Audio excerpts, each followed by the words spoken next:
Buenas tardes, estamos una vez más aquí en nuestro programa de Psicoamigos. Como invitados hoy tenemos a Tea, a Esteban y a Belén Chalá. Este día hablaremos sobre los modelos sistémicos en la psicoterapia, el eclecticismo, la integración y los factores comunes y los desarrollos posteriores que ha habido en la psicología, en la psicoterapia. Y como primera pregunta tenemos, ¿en qué se diferencia el modelo individual del modelo sistémico? Bueno, Luz, esa es una muy bonita pregunta porque sí hay bastantes diferencias, especialmente porque en el modelo sistémico se le ve a la persona en cuanto a su contexto, en cuanto a cómo aporta su contexto y cómo su contexto aporta hacia la persona. Y nada, pues se ve de alguna manera algún tipo de circularidad, en el sentido de que dentro de un sistema, cuando alguien hace algo, hace que todos de alguna manera reaccionen a ese algo y eventualmente no, o sea, se pierde todo el sentido de lo que es la culpa o el inicio de un problema, porque no se sabe realmente si es que el punto A llegó al punto B o si es que el punto B llegó al punto B, al punto A. En ese sentido, como lo uno provoca lo otro y esto hace que se provoque lo primero. Creo que en un ejemplo un poco más sencillo sería, por ejemplo, en una pareja donde, no sé, la esposa dice, yo no quiero tener relaciones sexuales porque yo no siento que tú eres cariñoso, y el esposo le dice, yo no soy cariñoso porque no tenemos relaciones sexuales. En ese sentido, hay una circularidad en este sistema bueno, en este sistema de una pareja. Y sí, no se sabe realmente quién tiene la culpa, sino que de alguna forma se ve una corresponsabilidad entre ambos. Y nada, o sea, se ven algunas otras cuestiones dentro del modelo sistémico, que es más en función de, o sea, cómo va funcionando el sistema, que no se ve tanto a un nivel individual. Y sí, básicamente es eso. Muchas gracias, Esteban, por tu respuesta. Tenemos otra pregunta del público que dice así, ¿qué importancia tiene la comunicación en los modelos sistémicos? Y pues bueno, va variando mucho dependiendo del modelo específicamente, pero creo que en los más principales y donde más se trata son en el modelo de Bateson por un lado y de Haley por otro lado. Porque, pues bueno, Haley se basa mucho en Bateson, pero Bateson lo que menciona mucho es esto de los mensajes contradictorios, como que el double bind, en el cual estás en una relación de la cual no puedes salir. Por ejemplo, entre una mamá y una hija. No es que un día decides no ser hija, sino que vas a ser hija el resto de tu vida. Entonces, estás atada a esa relación y la mamá también. Y esto es chistoso porque en algún momento, o sea, bueno, esta teoría del double bind se la sacó en estudios con esquizofrénicos y se veía que muchas veces, o sea, muchas mamás con los esquizofrénicos como que le decían, oye, pero quiero más cariño tuyo. Y cuando el esquizofrénico, el hijo esquizofrénico se acercaba a la mamá y le daba un abrazo, como que la mamá se sentía rara. Entonces, de alguna manera el hijo, o sea, el hijo decía, ya, ella quiere cariño, le voy a dar un abrazo. Y la mamá le rechazaba el abrazo. Entonces, es un mensaje súper contradictorio, como que por un lado quiere cariño, pero por otro lado no quiere el cariño. Entonces, solo no se entiende realmente qué es lo que se está buscando. Y por lo tanto es súper incongruente. Pasaba lo mismo en otro caso de una pareja donde el esposo siempre se quejaba de que la esposa nunca emprendía y de que la esposa era muy mantenida, perdón. Y era muy mantenida y, y le decía como que no puede ser que siempre estés viviendo de mí, que yo sea el que trabaje y que traiga la plata y que tú no haces estas cosas, y etcétera, etcétera, etcétera. Y el problema ahí era que cuando la esposa empezaba a hacer un emprendimiento, el esposo enseguida le criticaba todo. Entonces, de alguna manera, el esposo, el mensaje que le daba es, quiero que emprendas, pero el rato que está emprendiendo le pongo el pie o le pongo la traba o le busco las cinco patas al gato. Y por lo tanto, la esposa no entendía bien qué es lo que tenía que hacer. ¿Por qué buscaba, o sea, tenía que emprender, pero a la vez cuando intentaba emprender le ponían trabas? Y por lo tanto se crea este mensaje como que bien contradictorio. Por otro lado, en el sistema de Haley es bien curioso porque ahí se habla mucho del miembro sintomático. Ahí se habla de que todo dentro de la familia es comunicación. Es imposible no comunicarse y todo lo que hacemos es comunicación. Sea que te quedes en silencio, sea que mires al cielo, sea que no digas nada, todo de alguna manera está comunicando algo. En ese sentido, cuando dentro de una familia o dentro del sistema hay alguien que tiene alguna enfermedad o alguna condición, sea tanto física como psicológica, se entiende que está comunicando algo o está intentando comunicar algo.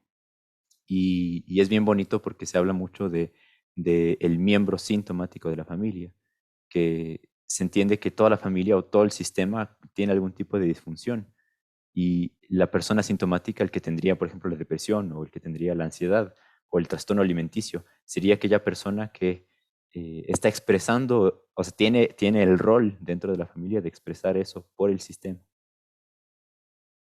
Ujú. Gracias por estos ejemplos que nos acabas de dar, pero con todo esto, ¿cuáles crees tú que son algunas de las técnicas usadas por los terapeutas sistémicos para enfrentarse a todo esto? Va variando también, o sea, ahí Haley, por ejemplo, usa mucho lo que son las paradojas. Esto es bien extraño y esto sí hay que tener mucha delicadeza cuando se lo usa porque es básicamente a la persona prescribirle más del síntoma. Entonces, no sé, en el caso del insomnio, que es donde más se usa, cuando alguien empieza a tener como que síntomas de insomnio y siente que no puede dormir, ya se le calentó la cama, ya se le empiezan a pasar las horas y así con sus pensamientos rumiantes y no puede parar de hacerlo. A la persona se le dice ya, o sea, ponte a hacer actividades. Haz lo contrario de lo que intentarías hacer. Normalmente la persona intentaría seguir durmiendo o intentaría quedarse acostado. Más bien se le dice haz lo contrario. Y la persona tiene que pararse y seguir haciendo otras actividades hasta que eventualmente su cerebro se apague, se canse y se vaya a dormir, definitivamente. Eso suena bien en este ejemplo, pero suena mal en otros ejemplos. Por ejemplo, con suicidio no vas a aplicar eso, evidentemente, porque pues, es una mala idea. Suena a una mala idea. Y sí, hay algunas otras técnicas, por ejemplo, la búsqueda de excepciones que hace la terapia experiencial, que dentro de toda esta circularidad que les había comentado antes del modelo de que provoca uno, que provoca lo otro, siempre suele haber una excepción, siempre suele haber como que una chispita de algo que no está aportando a que el problema se dé, pero se le ignora. Por ejemplo, en una pareja que nunca haya nada de disculpas o nada parecido a eso. Y, y cuando alguien se disculpa, eso sería una excepción. Entonces ahí lo que se busca dentro de la terapia es que esas excepciones se tome más en cuenta y se las felicite. Y es como que, ah, bien, te disculpaste por lo que hiciste. Y de esa manera se crea una dinámica diferente en la familia o en el sistema. Ujú. Me parece súper chévere los ejemplos que acabas de dar, pero como menciona ahorita una de nuestras televidentes, dice que los terapeutas sistémicos dan gran valor al tema de las reglas que regulan la interacción familiar. ¿Cuáles son estas reglas y por qué se les da tanta importancia? No, pues bueno, es bastante importante porque de alguna manera todo sistema tiene sus reglas que son especiales, o sea, no todo sistema es igual. Por ejemplo, en una casa habrá un niño que pueda tranquilamente saltar sobre la cama y perdón, en otra casa los niños no podrán hacer estas cosas, no podrán hacer tanto ruido, por ejemplo. Entonces las reglas van variando por sistemas. De hecho, se dice mucho que cada sistema es único, cada familia es única y por eso choca tanto la una con la otra. Entonces, bueno, se hace una distinción, por ejemplo, entre reglas reconocidas, que sería como que reglas que de alguna manera se dicen. Si llegas borracho a la casa, al día siguiente, no sé, tienes que lavar los platos de todo el día, por ejemplo. Tenemos reglas implícitas, que son de alguna manera reglas que se entienden. Llámese, por ejemplo, de una manera se sabe que si uno llega tarde, la mamá se va a enojar. Como hay esta regla de que no se tiene que llegar tarde porque no es algo que se dice, pero se sabe que mamá se va a enojar. Hay reglas secretas, reglas que simplemente no se mencionan, como los asientos donde uno se sienta, redunda la redundancia, en la mesa. O sea, si uno se sienta ahí en el puesto del papá, el papá se va a quedar con la cara de ¿qué estás haciendo? De hecho, es bien chistoso y sí sería lindo que algún rato se sienten en el puesto de alguien más en su casa para ver la reacción que provoca ahí en los demás. Y nada, de ahí aparte hay unas metareglas, que sería como eh, se regula el sistema de hacer reglas. O sea, ¿quién pone las reglas? Por ejemplo, ¿quién tiene la autoridad suficiente para poner reglas? No creo que sean los hijos, dependiendo del sistema. Entonces, sí. Muchas gracias, Esteban. Y como dices, efectivamente esto va a depender de cada familia o cómo se maneje cada regla en casa.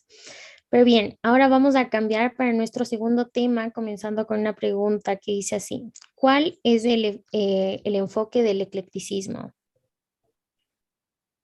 Bueno, hola con todos. Antes les voy a comentar un poco como que cómo surgió este concepto. Y bueno, como todos sabemos, la psicología es una disciplina que está integrada por distintas corrientes teóricas y estas tienen diversas nociones respecto a lo que significa psicológico. Y bueno, estas tienen igual diferentes bases epistemológicas y metodológicas y se ven muchas veces confrontadas entre sí por esta razón. Entonces, cada uno de estos modelos ha desarrollado sus propias interpretaciones, principios y realidades, así como su propia metodología de intervención. Es por esto que, debido a esta falta de integración fundamental de la psicología, se ha llevado eh, a que muchos profesionales recurran al eclecticismo, sobre todo en el ejercicio de la psicoterapia. Entonces, el eclecticismo es una forma abierta e integradora de psicoterapia y pues esta pretende unificar diversas ideas y corrientes psicológicas, así como también incorporar técnicas y procedimientos terapéuticos que provienen de distintos sistemas teóricos. Y esto es con el propósito de solucionar problemas específicos, es decir, eh, trata de seleccionar el mejor tratamiento para un caso particular, pudiendo tomar métodos de diferentes aproximaciones teóricas. Bien, Belén, como acabas de mencionar, pues sí, el eclecticismo es más un síntoma, pero con esto, ¿cuál sería el problema de la integración? Bueno, pues en sí como la psicología es una disciplina plural, el eclecticismo pretende ver este pluralismo como un conjunto de corrientes que estudian y abarcan distintas esferas de lo psicológico y por lo tanto una serie de conocimientos que complementarían de alguna forma para construir una comprensión integrada de todo esto. Sin embargo, esta postura suele pasar por alto que las distintas escuelas parten de paradigmas distintos y estos en muchas ocasiones son incompatibles o se contradicen entre sí. Por lo tanto, creo que el problema de la integración en sí es la pretensión de formular una teoría psicológica unificada y que ésta tenga como que postulados de diferente origen, sin que nos preocupemos de sus distinciones esenciales. Entonces, considero que esto llevaría a construir una serie de principios absurdos formulados en la convivencia de cada situación. Gracias por tu comentario, Belén. Y debido a esto se han creado más propuestas terapéuticas, donde una de las más sonadas es la terapia multimodal. ¿Nos podrías hablar un poco más sobre esta postura? Claro, eh, esta terapia en sí podría ser definida con mayor propiedad como eclecticismo sistémico, ya que sostiene que las distintas teorías descansan sobre distintas bases epistemológicas, por lo que esta no apoya en sí la integración. Entonces, la terapia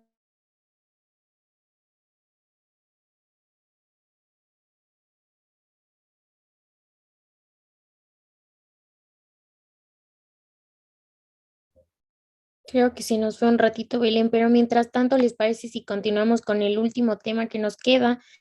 Y vamos a sacar la primera pregunta del público, que dice, ¿cuáles son las terapias conductistas de tercera generación y cómo estas pueden ser aplicadas? Hola Luz, muchas gracias por la pregunta. Primero, antes que nada, antes de entender cuáles son estas terapias conductistas de tercera generación y cómo pueden ser aplicadas, necesitamos entender cuáles son las otras de las otras generaciones. En este caso, la primera y la segunda generación. La primera generación hace referencia a aquella terapia de conducta clásica orientada básicamente a la modificación de conducta y se basa en estos principios de aprendizaje y el condicionamiento clásico y operante. La segunda generación está constituida por las terapias cognitivo-conductuales, que trabajan en torno al concepto de cognición y operan sobre su construcción, identificación y el cambio. Y ahora sí, regresando un poco más a esta tercera generación, esta se enfoca principalmente en el enfoque contextual y para esta terapia el contexto es de suma importancia porque nos permite la comprensión de la naturaleza y en función de qué suceso. También estas terapias no se basan en tratar de eliminar el síntoma, sino en modificar la función que este síntoma tiene a través de el cambio del contexto, como ya habíamos mencionado. También estas terapias involucran intervenciones de otras terapias, tales como las terapias humanistas, las existenciales, y también algunas técnicas como la logoterapia, la Gestalt y algunas aportaciones de Rogers. Y dentro de los principios generales se aplican en estas terapias, está el principio de aceptación, que es darle sentido a lo negativo, al sufrimiento y a nuestra propia vida. También trabajar sobre los valores del paciente y del terapeuta. La activación, que es promover el cambio hacia metas que son personalmente valiosas, y la consideración, que es tener en consideración esta relación terapéutica como un elemento muy importante en la terapia. Y dentro de estas terapias de tercera generación existen muchas, entre ellas la terapia de activación conductual, la psicoterapia analítico-funcional, la terapia integral de pareja, la terapia de conducta basada en la aceptación, la terapia cognitiva basada en el mindfulness, la terapia de aceptación y compromiso y la terapia dialéctica conductual. Y a continuación les explicaré una de ellas como para que tengan un poco de sentido, que es la terapia dialéctica conductual. Esta fue desarrollada por Marsha Linehan, que tuvo el objetivo de tratar el trastorno de personalidad limítrofe. Y entre los objetivos principales está inhibir la conducta inapropiada en relación a las emociones, porque como sabemos las personas con ese trastorno de personalidad limítrofe son bastante emocionales, tienen reacciones muy exponenciales. También busca actuar de modo que no se dependa de este estado de ánimo, ayudar al paciente a calmar esta actividad fisiológica cuando se presenta una emoción, y también conseguir concentrar la atención en presencia de esta emoción intensa. Y para el tratamiento se trabaja en 4 áreas, que es primero la aceptación y validación de la conducta, de cómo presenta el paciente, tratar las conductas que interfieren en la terapia, que pueden ser tanto del paciente como del terapeuta, también la relación terapéutica, como ya mencionamos, que es muy importante en estas terapias, y potenciar los procesos dialécticos. Y por último, en el tratamiento hay 3 fases, que es la fase de pretratamiento. El objetivo aquí es explicarle al paciente de qué se trata esta terapia, describir su formato y sus fundamentos, establecer los cimientos de la relación terapéutica y también pactar las metas y compromisos básicos de la terapia. La fase de tratamiento, que combina el tratamiento individual y grupal, y por último la fase de post-tratamiento, donde se proponen grupos de autoayuda, el mantenimiento de los logros y la prevención de recaídas. Muchas gracias, Tea, muy completo tu comentario, pero tenemos aquí un comentario de uno de nuestros televidentes que quiere que nos expongas un poco más sobre la terapia de aceptación y compromiso. Perfecto. La terapia de aceptación y compromiso fue establecida por Stephen Hayes y se basa en la teoría del marco del lenguaje y la cognición humana, los cuales son entendidos como un aprendizaje relacional. En esta terapia no está regularizada, por lo que se adapta a cada caso del paciente y debe mantener una serie de características, entre ellas la conciencia, ya que debemos observar la propia experiencia, y también para esto se usa algunos modelos del provenientes del Oriente, conocidos como la meditación. También la aceptación, que se basa en el hecho de que el intento repetitivo de librarse del dolor solo consigue amplificarlo, y que la vida está basada en valores como una meta terapéutica, lo que implica el trabajo en la terapia, que el trabajo de la terapia se centre en las direcciones valiosas desde un punto de vista más personal y proviene del principio desde primero compórtate de acuerdo a tus valores y luego vas a sentirte mejor. Y dentro de esta terapia hay 6 fases principales. Primero es la desesperanza creativa, en los que se pone en evidencia los repertorios de evitación que el paciente utiliza, porque muchas veces los pacientes evitan las cosas que les dan miedo. Por ejemplo, en la fobia social evitan ir a lugares con mucha gente y así. Y también se evidencia la inevitabilidad de los aspectos dolorosos de la vida, que es en este caso la desesperanza. Y por último se establece la meta de la terapia. Luego está la fase de control, donde se trata de mostrar que los intentos de control son el verdadero problema, porque muchas veces esta terapia establece que si lo controlamos va a ser peor. También se construye la aceptación, donde se trata de aceptar el problema y cambiar el lenguaje del paciente. Luego está la fase del yo como contexto y no como contenido, donde también se propone cambiar el lenguaje del paciente para facilitar que estos abandonen las estrategias de control que suelen ser nocivas, y para esto se utilizan algunos conceptos de ser y tener. Entonces, por ejemplo, digamos, en vez de decir no soy triste, digo tengo tristeza. O también pueden usarse metáforas como de la casa, los muebles, así como el mueble está triste, y no personalizar ese sentimiento. Y luego, en cuanto a la penúltima etapa, está la valoración, donde se trabajan los valores del paciente. Y por último, se habla de la parte de estar dispuesto y el compromiso, donde el paciente se compromete a cambiar esta conducta. Muchas gracias por tu respuesta, Tea, pero al principio, en tu respuesta introductoria, nos hablaste bastante del mindfulness.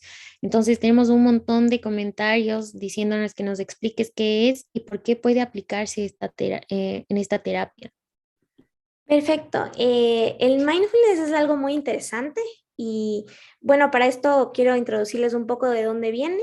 La palabra mindfulness, o en español también conocida como atención plena o conciencia plena, viene de la palabra sati del idioma pali, que se traduce como atención, conciencia o recuerdo. Esta técnica se originó en la antigua China y se basa en la meditación vipassana, que es una meditación budista.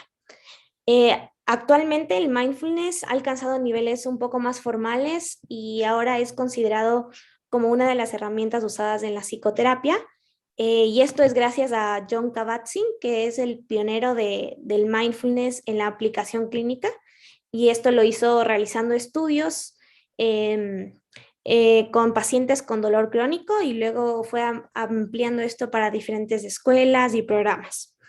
Entonces, el mindfulness, según Jon Kabat-Zinn, es concebido como la conciencia que surge de prestar atención intencionalmente en el momento presente, sin juzgar las experiencias de cada momento. El mindfulness busca principalmente la autorregulación de la atención, la referencia al momento presente, no valorar lo que está pasando, la presencia atenta y reflexiva, y la curiosidad, apertura y aceptación de lo que está pasando en nuestra mente, incluyendo lo que está pasando también en nuestro cuerpo. También se basa en general en la aceptación radical sin juicio de nuestra propia experiencia. ¿Qué quiero decir con esto? Que cada vez que tenemos un pensamiento, cuando estamos realizando el mindfulness, no debemos como juzgar ni lo positivo ni lo negativo, simplemente dejarlo ser y estar en el momento presente, tampoco pensando en el futuro ni en el pasado. También cabe calcar que en el mindfulness el pensamiento no es algo negativo, sino es algo que debe ser neutral y algo que sucede. No debemos verlo de manera negativa, por lo que cuando estamos en la práctica, si es que pasa que vienen nuestros pensamientos, no hay que tomarlos a mal y decir, ay, no, no debo de pensar, sino hay que identificarlos y tratar de volver a este momento presente. Y dentro de algunos elementos fundamentales que plantea John Kabat-Zinn está el no juzgar, no decir que algo es bueno o malo, la paciencia, porque debemos estar abiertos a este momento, la mente de principiante, es decir, tratar de evitar la influencia del pasado en el presente, confianza, tomar responsabilidad y confiar en nosotros mismos, no esforzarnos, es decir, que dejar que esto fluya naturalmente, y la aceptación, que es la voluntad de aceptar las cosas como son. Y bueno, dentro de estas aplicaciones se puede tratar varias cosas, entre estas los trastornos de ansiedad, el obsesivo compulsivo, el estrés, la depresión y el trastorno límite de personalidad, los trastornos de conducta alimenticia, conductas adictivas y el dolor crónico. Y también dentro del mindfulness existen muchos tipos, entre ellos la autoexploración corporal, el mindful walking, el mindful eating, que es como para traer al momento presente lo que estás haciendo, en este caso es comer, de manera consciente. Ejercicios de respiración, el Hatha Yoga, que es hacer estas posturas siendo totalmente consciente de lo que está sucediendo en tu cuerpo y en tu mente, y la atención a la vida cotidiana, que se puede practicar todas las veces y todos los días que quieras. Muchas gracias, Tea, por aclararnos esto. Recordemos que el mindfulness es un tema que se ha puesto muy de moda y no solo está sirviendo como para enfermedades o trastornos psiquiátricos graves, sino como para utilizarlo en cualquier ámbito de nuestra vida. Ok, y ahora tenemos una última pregunta del público que dice, ¿qué plantea la psicología positiva de Martin Seligman? Perfecto. La psicología positiva parte primero de un término que se conoce como indefensión aprendida, que también fue establecido por Seligman. Y esta es la idea de que hace mucho tiempo los seres humanos siempre han estado centrados en la parte negativa del mundo, a pesar de que existan pruebas de que existe una parte positiva y que exista éxito.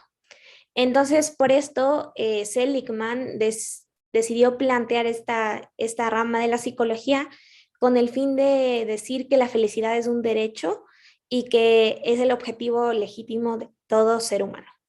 Entonces, dentro de la psicología positiva, cabe recalcar que esta no es una terapia como tal, sino más bien es un tipo de intervención en el ámbito de la salud y el bienestar de la persona. Y después se enfoca en tres áreas principales: las emociones positivas, los rasgos positivos como las fortalezas y virtudes, y las instituciones positivas, que en este caso podrían ser una familia unida, la democracia, etcétera, donde se sostienen estas emociones positivas.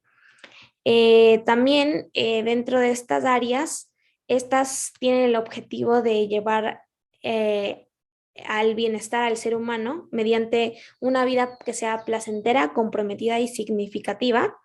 Y también la psicología positiva se enfoca en las emociones positivas, impulsando el acercamiento en vez de evitar, también impulsando el modo de pensar a interactuar con el mundo. Y luego, dentro de estas virtudes que se habla mucho en esta rama, están 6 principalmente, y cada una tiene sus propias fortalezas. Entonces mencionaré las 6, que son la sabiduría y conocimiento. La primera, el valor. La segunda, la tercera es el amor y la humanidad. La cuarta, la justicia. La quinta, la templanza. Y por último tenemos la espiritualidad y la trascendencia. Y estas virtudes para Seligman nos permiten tener una vida consistente, y nos permite que las fortalezas de cada uno las usemos con mayor frecuencia en los ámbitos relevantes de nuestra vida para obtener esta felicidad auténtica de la que habla Seligman. Y por último, en general, esta nos permite impulsar estas fortalezas y virtudes, nuestras competencias, nuestras habilidades para el afrontamiento y el desarrollo personal con el fin de incrementar la satisfacción del bienestar de todas las personas. Muchas gracias, Tea, y recordemos que este es un programa en línea, por lo que tuvimos un poquito de problemas con nuestra invitada Belén. Es por eso que, Belén, queremos retomar contigo sobre la postura de la terapia multimodal. Claro, como les comentaba anteriormente, la terapia multimodal está centrada en mostrar cómo es posible adecuar la terapia a las necesidades del paciente y no adecuar al paciente como que a la terapia. Por esto el terapeuta multimodal está como que especialmente atento eh, a las excepciones individuales, a las reglas y principios generales. Sin embargo, eh, esta terapia no es partidaria de la integración, aunque cabe recalcar que esta admite el uso de técnicas que son provenientes de otras fuentes, pero no las adhiere a ninguno de como que de sus principios en sí, o sea, no hace eh, de estas técnicas que vienen de otras fuentes parte como que de su propia teoría.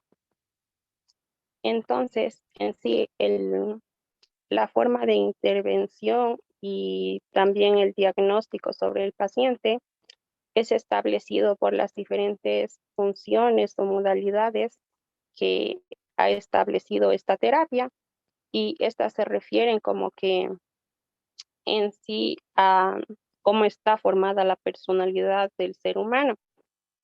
Y de acuerdo a esta terapia, pues está formada por una parte biológica, por procesos afectivos, sensaciones que son como imágenes, cogniciones, conductas y relaciones sociales.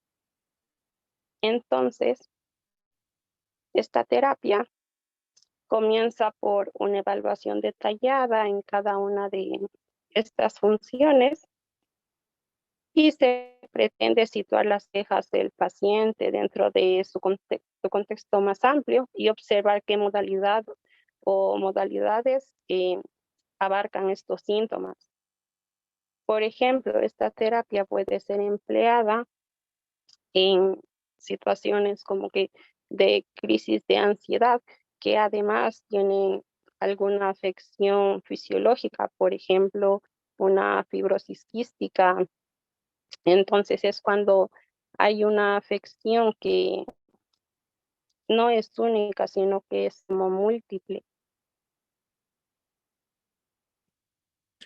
Muchas gracias, Belén. Y teniendo en cuenta que existen varias propuestas de terapia, queríamos saber qué se entiende como los factores comunes.